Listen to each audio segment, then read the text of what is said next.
નમસ્કાર, હું છું આપની સાથે કિશન તિવારી. આપ જોઈ રહ્યા છો ઇન્ડિયા ન્યૂઝ ગુજરાતનો ખાસ કાર્યક્રમ આપણો ગુજરાત સમાચારોની શરૂઆત કરીએ આપણે એક મહત્વપૂર્ણ સમાચારથી. હાલ આપણે વાત કરીએ મહેસાણાથી શરૂઆત કરીએ તો મહેસાણાના સાંથલ ગામની સીમા આવેલી ઓએનજીસીના વેલમાં એકાએક થયેલા લીકેજના કારણે ક્રૂડ ઓઇલના ફુવારા ઉડ્યા હતા અને જેના કારણે ગ્રામજનોમાં ભયનો માહોલ સર્જાયો હતો.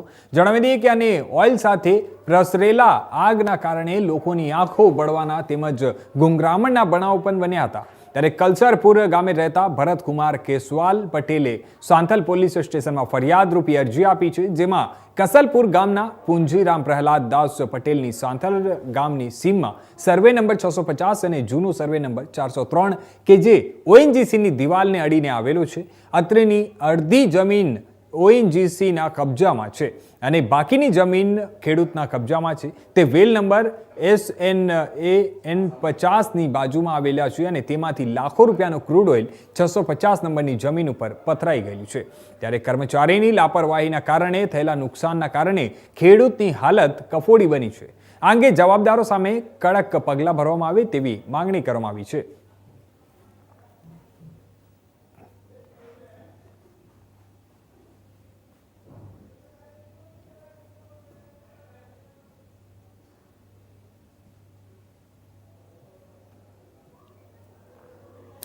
સમાચારોમાં આગળ હવે વાત કરીએ આપણે રાજકોટની. તો રાજકોટ જિલ્લાના જામકંડોરણા તાલુકાના ધોળીધાર ગામમાં અજ્ઞાત જંતુના કરડવાથી લોકો પરેશાન છે.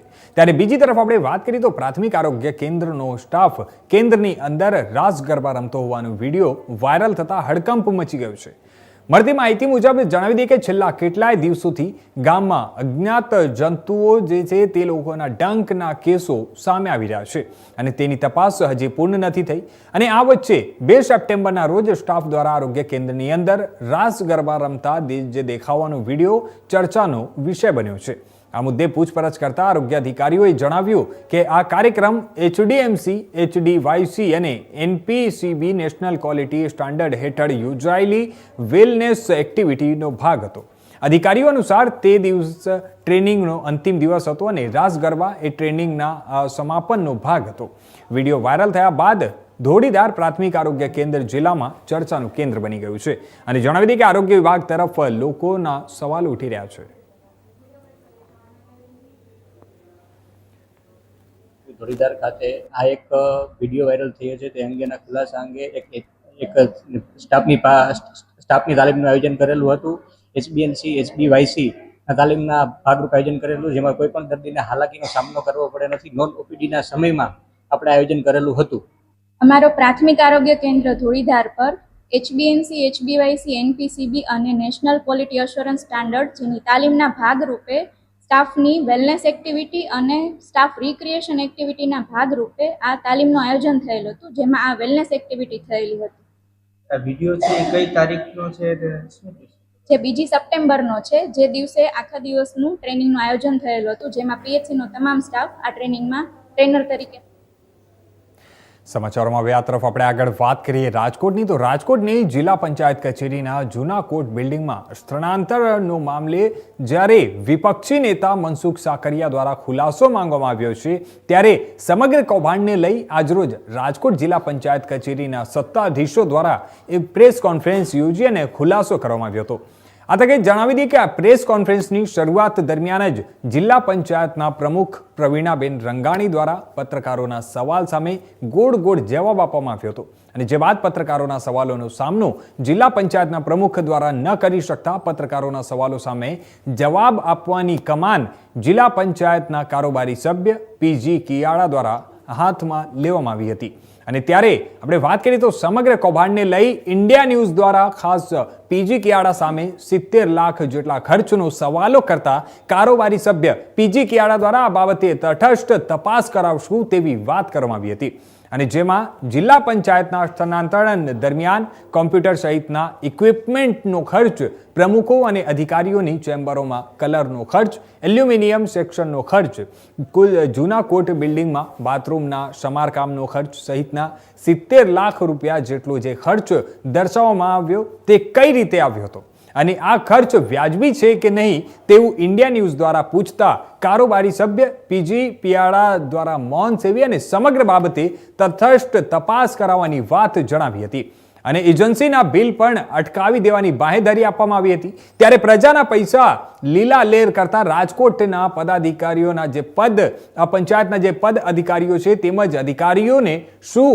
આ મામલે તપાસ થશે કે નહીં તે તો હવે આવનારો સમય જ બતાવશે। અને આ તકે આપણે જણાવી દઈએ કે સમગ્ર મામલે વિપક્ષી નેતા મનસુખ સાકરિયા દ્વારા ઇન્ડિયા ન્યૂઝ સાથે ખાસ વાતચીત કરતા જણાવ્યું હતું કે જો જિલ્લા પંચાયત કચેરીના સત્તાધીશોને કચેરીના સ્થાનાંતરણ ઉપર થયેલા ભ્રષ્ટાચારનો મામલો ખબર ના હોય તે માનવું અશક્ય છે, કારણ કે જિલ્લા પંચાયતની સામાન્ય સભામાં જ વિપક્ષ દ્વારા આ પ્રશ્ન ઉઠાવવામાં આવ્યો હતો અને જિલ્લા પંચાયતના પ્રમુખ તેમજ કારોબારી સભ્ય અને અધિકારીઓ દ્વારા કૌભાંડ બાબતે વિપક્ષને લેખિતમાં જવાબ આપવામાં આવ્યો છે અને ત્યારે ક્યાંક ને ક્યાંક ભ્રષ્ટાચાર થયો હોય તેવું જિલ્લા પંચાયતના સત્તાધીશો માની રહ્યા છે, પણ બોલવામાં અચકાઈ રહ્યા છે।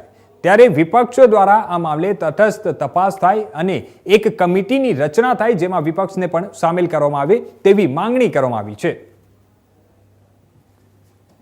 રાજકોટની જિલ્લા પંચાયત કચેરી ખાતે જે રીતે આક્ષેપ લાગ્યા છે, ભ્રષ્ટાચારના આક્ષેપ લાગ્યા છે, તે ક્યાંક ને ક્યાંક જે અત્યારે છે તેના બાબતે ખુલાસા થઈ રહ્યા છે। ત્યારે આપણી સાથે પીજી કિયાળા છે, જિલ્લા પંચાયતના કારોબારી સમિતિના ચેરમેન છે, એમની સાથે પીજી જે આક્ષેપ લાગ્યા છે જિલ્લા પંચાયત કચેરી ઉપર ભ્રષ્ટાચારના, શું કહેશો?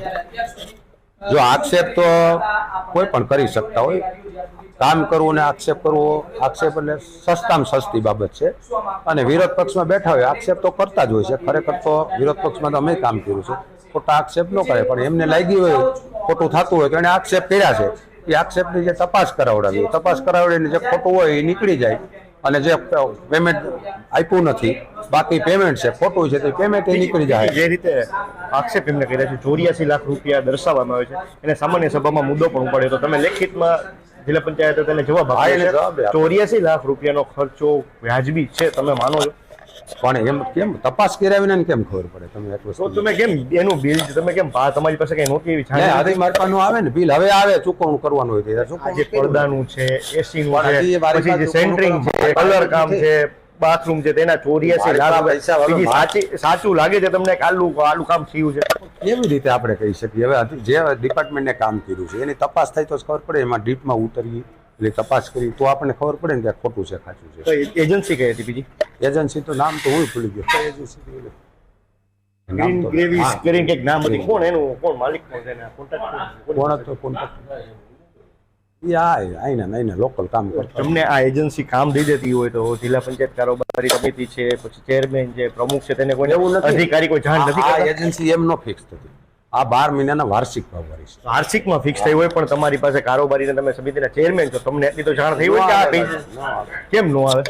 મારી પાસે પૈસા લેવાનું થાય તો જ આવે।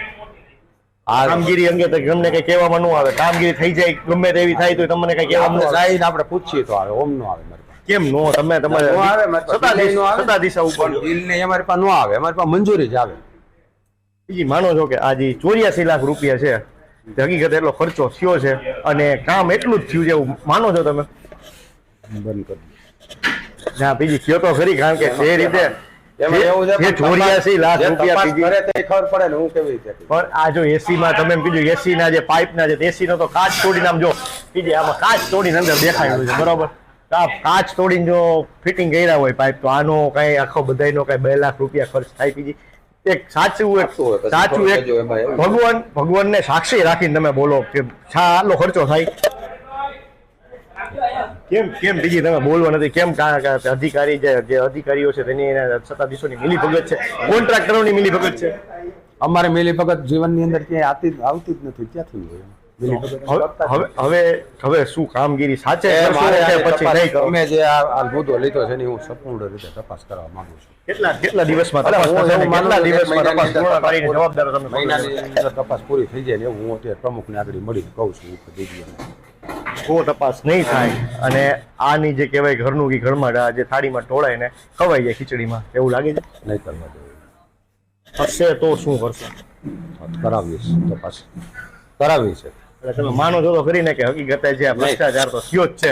તપાસ તો કરાવવી જ પડે, આક્ષેપ થાય ને તપાસ તો કરાવવી જ જોઈએ ને, એમાં શું વાંધો છે? તપાસ કરવામાં કઈ વાંધો છે? હું કરાવડાવું છું। એવા તો હતા પીજી કિયાળા તેમને ઇન્ડિયા ન્યૂઝના કેમેરામાં સ્પષ્ટ દેખાય છે કે જે બોલવાનું જે ટાળ્યું છે, ભ્રષ્ટાચાર થયો છે, તે ક્યાંક ને ક્યાંક થયો છે. તે અને તે માની પણ રહ્યા છે, પણ કહે ને કે ભાઈ જે કહેવાય આપણું જે ઘરનો જ ગુળ છે, ઘરમાં ચોરી ખાવાની જે વાત છે તે અત્યારે પણ સામે આવી રહી છે. કારણ કે જે રીતે ભ્રષ્ટાચારના જે પોપડા સામે ઉઠીને વળગ્યા છે, ત્યારે આ બાબતે હવે સત્તાધીશો છે જિલ્લા પંચાયતના જે કહે છે કે જે આમાં તમારે જે કે તપાસ કરાવશે, પણ ત્યારે આમાં તપાસ થશે કે નહીં તે પણ સૌથી મોટો સવાલ છે. કેમેરામેન હાર્દિક ગોરણે સાથે પ્રતિક લીંબાણી. તો બીજી તરફ આપણે વાત કરીએ તો રાજકોટ શહેરના વોર્ડ નંબર 7માં આવેલા વોકડામાં ખાબકી જવાથી 28 વર્ષીય યુવકનું કરુણ મોત નીપજ્યું છે. મૃતક યુવકનું નામ સરજીલ સોલંકી હોવાનું સામે આવ્યું છે. મૃતક રાત્રિના સમયે વોકડામાં અજાણતા ખાબકી ગયો હતો અને પાણીમાં ગુંગળાઈ જવાના કારણે તેનું મોત નીપજ્યું હતું અને તેવું સામે આવ્યું છે. આ ઘટનાએ તંત્રની બેદરકારી પર અનેક સવાલો ઊભા કર્યા છે, કારણ કે છેલ્લા 5 મહિનાથી આ વોકડાનું કામ અધૂરું પડ્યું હતું.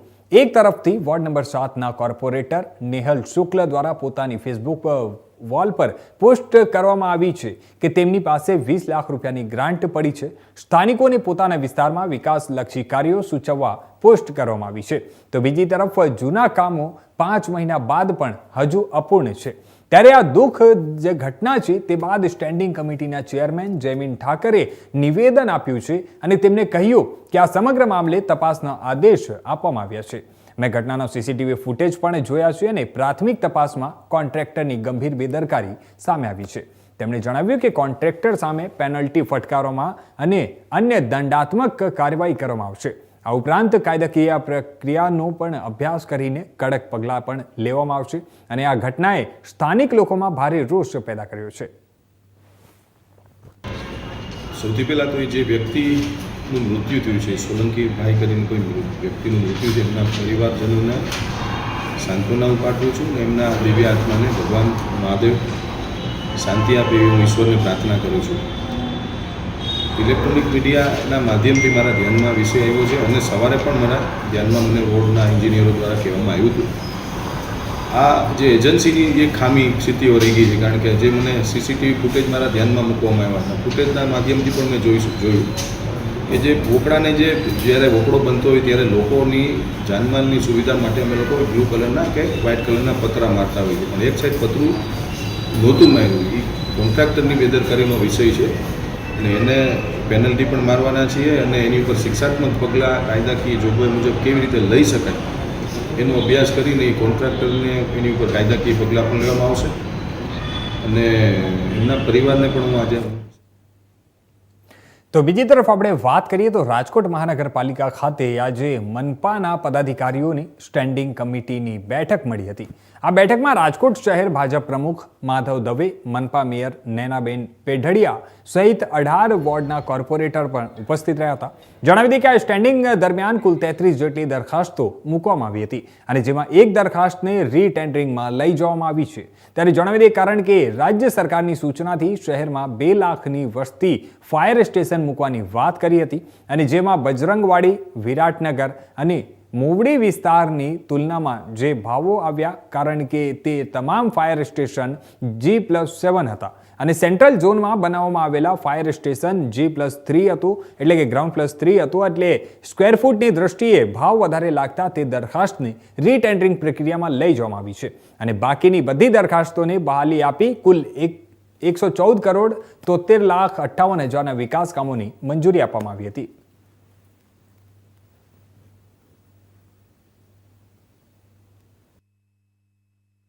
આજરોજ રાજકોટ મ્યુનિસિપલ કોર્પોરેશનની સ્ટેન્ડિંગ કમિટીની બેઠક હતી. આ બેઠકની અંદર ભારતીય જનતા પાર્ટીના અમારા રાજકોટ શહેરના અધ્યક્ષ ડૉક્ટર માધવભાઈ દવે અને માનનીય મેયર શ્રી નૈનાબેન પેઢડિયાની અધ્યક્ષસ્થાનની અંદર ભારતીય જનતા પાર્ટીના સૌ કોર્પોરેટર મિત્રોની અધ્યક્ષસ્થાનમાં આજે હાજરીમાં બેઠક પૂર્ણ થઈ છે. કુલ આ બેઠકની અંદર 114 કરોડ 73,58,000 જેવા અંદાજિત ખર્ચે રાજકોટ શહેરના સર્વાંગી વિકાસ માટે અલગ અલગ કામો માટેની આજની આ સ્ટેન્ડિંગ કમિટીની બેઠકની અંદર કામોને અમે લોકોએ મંજૂરીની બહાલી આપી છે. કુલ 33 દરખાસ્તોમાંથી એક દરખાસ્ત એવી હતી કે જે સેન્ટ્રલ ઝોનમાં કનક રોડ ઉપર જે ફાયર સ્ટેશન, નવું ફાયર સ્ટેશન બનાવવાની જે દરખાસ્ત હતી, એમાં ભાવોની જ્યારે ચકાસણી કરવામાં આવી, ગત સ્ટેન્ડિંગ કમિટીની અંદર છેલ્લી પાછલી 3 સ્ટેન્ડિંગ કમિટીમાં માનનીય રાજ્ય સરકારશ્રીની સૂચના મુજબ દર 2 લાખની વસ્તી એક ફાયર સ્ટેશન બનાવવાની જે દરખાસ્ત. તો હવે સમાચારોમાં આગળ વાત કરીએ આપણે જંબુસરની. તો ભરૂચ જિલ્લાના જંબુસર તાલુકાના મગનાદ ગામની ગૌચર જમીન જે તે વેસ્ટ મેનેજમેન્ટ પ્લાન્ટ માટે જે રસ્તો છે તે તરીકે ગેરકાયદેસર વપરાઈ રહી છે અને તેને લઈને આ મામલે ગુજરાત હાઈકોર્ટે ગતરોજ તારીખ 12/9/2025 મહત્વપૂર્ણ નિર્ણય આપ્યો હતો. મુખ્ય ન્યાયમૂર્તિ સુનીતા અગ્રવાલ તથા ન્યાયમૂર્તિ DN રેની દ્વિખંડ પીઠે કલેક્ટર ભરૂચને તાત્કાલિક તપાસ કરવાનો આદેશ આપ્યો છે. સાથે જ જણાવી દઈએ કે આ કંપનીને ગૌચર જમીનનો રસ્તો તરીકે ઉપયોગ કરવાથી તરત જ રોકવા માટે કલેક્ટરને સૂચનાઓ આપવામાં આવી છે. અદાલતે જંબુસર જે તાલુકો છે તેના વિકાસ અધિકારી દ્વારા આપવામાં આવેલી 2 ફેબ્રુઆરી 2024ની મંજૂરીને કલેક્ટરની સત્તા વગર ગેરકાયદેસર ગણાવી છે. અદાલતે નોંધ્યું કે ગૌચર જમીન ગામના લોકો તથા પશુઓ માટે અતિ મહત્વપૂર્ણ છે, જેથી ત્યાંથી વાહન વ્યવહાર થવાથી જીવનને જોખમ ઊભું થાય છે. ગુજરાત પ્રદૂષણ નિયંત્રણ બોર્ડ એટલે કે GPCBને કંપનીની કામગીરીની તપાસ કરી અને અહેવાલ રજૂ કરવાનો આદેશ પણ આપવામાં આવ્યો છે. કલેક્ટર ભરૂચે 24 કલાકની અંદર પાલનનો અહેવાલ હાઈકોર્ટમાં રજૂ કરવાનો ફરજિયાત રહેશે, જેને લઈને આજરોજ જંબુસર મામલતદાર દ્વારા વહેલી સવારે 5 વાગ્યાથી જ કંપનીનો ગૌચર માર્ગ બંધ કરી દેવામાં આવ્યો છે. ચંદ્રવદન પટેલ છે, મંગળાત ગામ, જંબુસર તાલુકો, ભરૂચ જિલ્લોના રહેવાસી છે. અમારા ગામની અંદર સેફ એન્વાયરો જે કંપની આવેલી છે કચરાની, એનો હાઈકોર્ટનો ચુકાદો આવેલો કે ગૌચર ઉપર દબાણ કરેલો રસ્તો બંધ કરવામાં આવેલો છે, જે રસ્તો મામલતદાર અને કલેક્ટર સાહેબે બંધ કરાવેલ છે. મારું નામ સુરેશભાઈ ઉદેશભાઈ પરિયાર, હું મંગળાત ગામનો રહેવાસી છું. જે મંગળાત ગામમાં સેફ એન્વાયરો કરીને કંપની આવેલી છે, તે સૂકો અને લીલો કેમિકલનો પદાર્થ લાવીને ભેગો કરે છે અને એના માટે જે હાઈકોર્ટે હુકમ કર્યો છે, 12/9નો હુકમ આવ્યો છે, તે માટે રસ્તો બંધ કરેલ છે કંપની. મારું નામ વાઘેલા પિયુષ કુમાર શાંતિલાલ, તલાટી કમ મંત્રી મંગળાત. મંગળાત ગામે સેફ એન્વાયરો કંપની આવેલી છે, જે કંપનીને ગૌચરની જમીન ઉપર રસ્તો બનાવેલો હતો, તેનો કોર્ટ દ્વારા હુકમ મળતા સદર રસ્તો સંપૂર્ણ રીતે બંધ કરી દેવા. તો હવે સમાચારોમાં આગળ વાત કરીએ આપણે અમરેલીની. તો અમરેલી જિલ્લામાં સિંહો બાદ હવે દીપડાના આટાફેરા જોવા મળ્યા છે. જણાવી દઈએ કે ધારી તાલુકાના ચલાલા મીઠાપુર રોડ પર રહેતા પટેલ રમેશભાઈ વઘાણીના રહેણાંક મકાનના ફળિયામાં મોડી રાત્રે દીપડો અચાનક આવી પડ્યો હતો અને ત્યારે આ ફળિયામાં બાંધેલ પશુઓમાંથી એક વાછડાનું મારણ કરનાર આ ખૂંખાર દીપડો આજે પાંજરે પુરાયો છે. જણાવી દઈએ કે ધારી વન વિભાગના સરસિયા રેન્જ વન વિભાગની ટીમ દ્વારા ઘટના સ્થળ પર પાંજરું ગોઠવી અને દીપડાનું રેસ્ક્યુ હાથ ધરવામાં આવ્યું છે. આ વન વિભાગની સમય સૂચકતાથી વન્ય પ્રાણી દીપડાને પકડવામાં મોટી સફળતા મળી છે. માલિક રમેશભાઈ વાઘાણીએ આ વન વિભાગનો આભાર માન્યો અને વન પ્રાણી દીપડો પાંજરે પુરાતા સ્થાનિકોના ટોળે ટોળા જોવા માટે ઉમટી પડ્યા હતા. ત્યારે દીપડો પકડાતા લોકો રાહતનો શ્વાસ લીધો છે.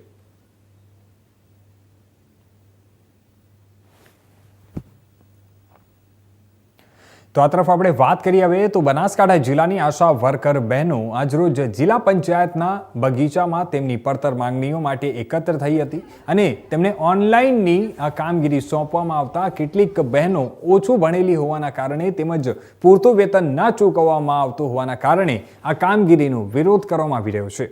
તેમને ફિક્સ પગાર આપવામાં આવે એવી માંગ સાથે વિરોધ નોંધવામાં આવ્યો હતો. ત્યારે જણાવી દઈએ કે આજરોજ આવેદનપત્ર આપી અને માંગણીઓ રજૂ કરવામાં આવી હતી. આ વિરોધ કાર્યક્રમ દરમિયાન એક આશા વર્કર બહેનને ચક્કર આવી જતા 108ને બોલાવી અને સારવાર માટે હોસ્પિટલ ખસેડવામાં આવી હતી. હું પિંકી પરમાર, ગુજરાત આશા વર્કર યુનિયન પ્રમુખ. આજે અમે બનાસકાંઠા જિલ્લાના સંખ્યાના અહીંયા જિલ્લા પંચાયતમાં મોટી સંખ્યામાં બહેનો આવ્યા છીએ. તાજેતરમાં ગુજરાત સરકાર દ્વારા HBNC અને HBYC ની ઓનલાઈન કામગીરી ટેકોમાં કરવા માટે ફરજિયાત દબાણ કરવામાં આવ્યું છે. જો આ બહેનો ઓનલાઈન કામગીરી ના કરે તો એમને એ કામગીરીનું ઇન્સેન્ટિવ મળશે નહીં, એ રીતના પરિપત્રો બનાવે છે. ત્યારે અમે ગુજરાત સરકારને યાદ કરાવીએ છીએ કે જ્યારે આશા વર્કર બહેનોની 2007 થી 2004માં નિમણૂક થઈ ત્યારે ફક્ત ઓછું ભણેલા જે તે ગામના સ્થાનિક બહેન હોય, એ ભાષાથી પરિચિત હોય, એ સમુદાય સાથે સંકળાયેલા એવા બહેનોની નિમણૂક થઈ હતી. ત્યારે એ વખતે અભ્યાસનો કોઈ ક્રાઇટેરિયા રાખવામાં નહોતો આવે. અત્યારે હવે ઓનલાઈન કામગીરીનું ફરજિયાત દબાણ કરાય છે. જો કામગીરી ના કરે તેમને છૂટા કરવાની ધમકીઓ આપવામાં આવે છે. ત્યારે આશા વર્કર બહેનો પોતાનું આ કામગીરી કેવી રીતના કરશે? સરકારને હું યાદ અપાવું કે ગુજરાતની આ આશા વર્કર બહેનો કે જેમણે પોલિયો નાબૂદીનું મહત્વનું કામ કર્યું છે. માતા મરણ અને બાળ મરણ જેવા મહત્વના પાયાના જે કામગીરીઓ હતી, જે સરકાર માટે માથાનો દુખાવો બની ગયેલી, એ કામગીરીમાં બહેનોએ નોંધપાત્ર ઘટાડો કર્યો છે. પોલિયો નાબૂદી કર્યું છે. અત્યારે પણ મેલેરિયા, ડેન્ગ્યુ, કોરોના જેવી પણ કામગીરી આ લોકો કરી રહ્યા છે. આરોગ્યની તમામ પાયાની કામગીરી આ બહેનો કરી રહ્યા છે. આશાબેન છે. તાલુકા પંચાયતની આજે ઓફિસમાં અમે આ બધા બનાસકાંઠાની તમામ આશાબેનો આવેદન પત્ર આપવા માટે ભેગા થઈએ છીએ. કેમ કે જયારે પણ અમને ઓનલાઈન કામગીરી કરવામાં આગળ દબાણ કરવામાં આવી છે કે ઓનલાઈન કામગીરી તમારે કરવી જ પડશે. હવે પહેલાના બધા આશાબેનો કોઈ ભણેલા લીધેલા નથી, બરાબર, ભણ્યા જતા ઓછું ભણેલા, અને એમના પાસે કોઈ ઓનલાઈન નું કામ કરી આપતા આવડતું નથી. હવે એ કઈ રીતે કામ કરી અને છતાં કરે ખરી, શીખીએ ખરી, બધું કરી, પણ એમના હવે પગાર થોડો 4,000 4,500 નો પગાર આશાબેનો છે. હવે 4,500 માં મોબાઈલ એન્ડ્રોઈડ ફોન 10,000 20,000 25,000 નો આવે. એમના પાસે લાવી ક્યાંથી? એ હોય તો પૈસા લાવે ને, તમે ફિક્સ પગાર કરો, લઘુત્તમ વેતન કરો, અને તો જ આ બધું કરી રીતે કામગીરી. અને આજે આશાબેનો એના માટે જ આ ભેગા થયા છે કે આવેદન પત્ર આપીને અમે સરકાર સામે આ લડત માટે લડી શકીએ અને આગળ અમારું આ સાંભળે સરકાર એના માટે. આ તરફ આપણે વાત કરીએ તો મુખ્યમંત્રી ભૂપેન્દ્રભાઈ પટેલની સૂચનાને પગલે બનાસકાંઠા જિલ્લામાં કલેક્ટર મિહિર પટેલના માર્ગદર્શન હેઠળ પૂર અસરગ્રસ્ત સુઈગામ, ભાભર, વાવ અને થરાદ તાલુકામાં પશુઓ માટે વિશેષ રાહત રૂપે ઘાસ ડેપો શરૂ કરવામાં આવ્યા છે. જણાવી દઈએ કે રાજ્ય સરકાર તરફથી ગાડીઓમાં સૂકો ઘાસચારો મોકલવામાં આવ્યો છે અને સાથે સાથે જણાવી દઈએ કે વિધાનસભાના અધ્યક્ષ શંકરભાઈ ચૌધરી અને પૂર્વ સાંસદ પરબતભાઈ પટેલની ઉપસ્થિતિમાં આ ઘાસની ગાડીઓને અસરગ્રસ્ત વિસ્તારમાં રવાના કરવામાં આવી હતી. ગામ ઝરણા, તાલુકો સોઈગામ, અમારા ગામમાં ઘાસ વિસ્તરણ કરવામાં આવ્યું છે તંત્ર તરફથી, અને સારી કઈ કામગીરી છે. સારા ગામને સંતોષ છે.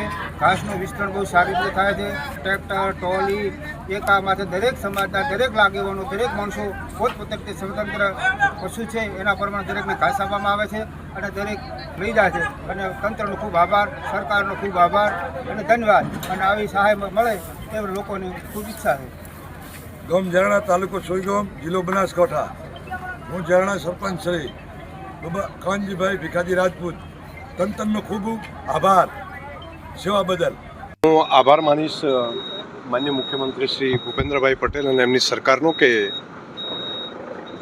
એમણે અહીંયા આવ્યા ત્યારે એક જાહેરાત કરી હતી કે ઘાસ માટે પણ વ્યવસ્થા અમે કરીશું. અહીંના લોકોની એક માગણી હતી કે ગાય ભેંસ માટે ખાસ સૂકું ઘાસ મળે, કેમ કે ઘણું બધું ઘાસ પલળી ગયું હતું. તો આજે થરાદ તાલુકાની અંદર આપ જોઈ રહ્યા છો મોટા પ્રમાણમાં ટ્રકો આવી છે અને આ ઘાસ દરેક ગામ સુધી પહોંચાડવા માટેનું આગળ વધારી રહ્યા છે. પશુ માટે ખૂબ ઉપયોગી થશે. આ વિસ્તારમાં બહુ મોટી સંખ્યામાં ગાયો છે અને ગૌ માતા. તો હવે આગળ આપણે વાત કરીએ તો વિજયનગરના અંદ્રોખામાં દલીબા જે નર્સિંગ કોલેજ ખાતે તાલુકાનો 76મો વન મહોત્સવ યોજાયો હતો. ચંદ્રોખામાં તાલુકાનો વન મહોત્સવમાં સાંસદ રમીલાબેન બારાણી ઉપસ્થિત અને શિક્ષણ સંકુલના પ્રમુખ ડોક્ટર હિતેશભાઈ પટેલના અતિથિ વિશેષ પદે આ સમગ્ર કાર્યક્રમ યોજાયો હતો, જેમાં RFO SL Kharadi, DR Makwana, SL Kharadi, પૂર્વ તાલુકા સંગઠન પ્રમુખ મયુરભાઈ શાહ, આદિજાતિ મોરચાના પ્રમુખ RJ પારડોર, મહામંત્રી તથા વગેરે તમામ લોકો ઉપસ્થિત રહ્યા હતા. આજરોજ તાલુકા કક્ષા વન મહોત્સવની ઉજવણી તારીખ 15/9/2025ના રોજ દલીબા નર્સિંગ કોલેજ અંદ્રોખા ખાતે માન્ય શ્રી રાજ્યસભા સાંસદ રમીલાબેન બારા સાહેબના અધ્યક્ષસ્થાને ઉજવવામાં આવેલ હતો, જેમાં વિજયનગર તાલુકાના અધિકારીઓ, પદાધિકારી, કિશોરીઓ, સ્ટાફ તથા આજુબાજુના ગામના આગેવાનો. તો આ તરફ વાત કરીએ હવે આપણે તો ગાંધીધામ શહેરમાં દબાણકારો સામે મહાનગરપાલિકાએ આકરા પાણીએ કાર્યવાહી શરૂ કરી છે. જણાવી દઈએ કે શહેરની મુખ્ય બજારમાં છેલ્લા કેટલાય સમયથી દબાણ વધતા ટ્રાફિકની સમસ્યા ઊભી થઈ રહી હતી અને આ સમસ્યા દૂર કરવા માટે મનપાએ પહેલા દબાણકારોને સ્વેચ્છાએ દબાણ દૂર કરવા માટે 2 દિવસનો સમય આપ્યો હતો, પરંતુ યોગ્ય પ્રતિસાદ ન મળતા આજે સત્તાવાર રીતે કાર્યવાહી હાથ ધરાઈ હતી.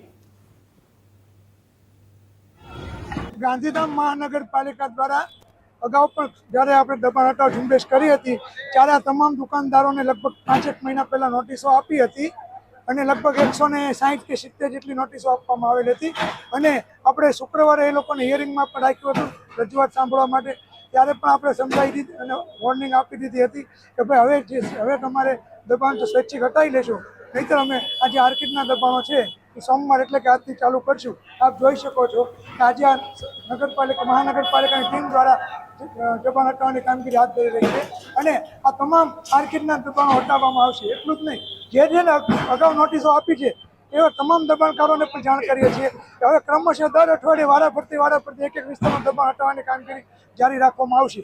અને હવે કોઈ પણ બીજા પ્રકારની નોટિસની રાહ જોયા વગર તમામને અપીલ કરું છું કે અગાઉ જેને પણ નોટિસ આપી છે અગાઉ તમામ પોતપોતાનું દબાણ સ્વૈચ્છિક હટાવી લે અને કે મહાનગરપાલિકા સમયબદ્ધ દબાણો દૂર કરશે.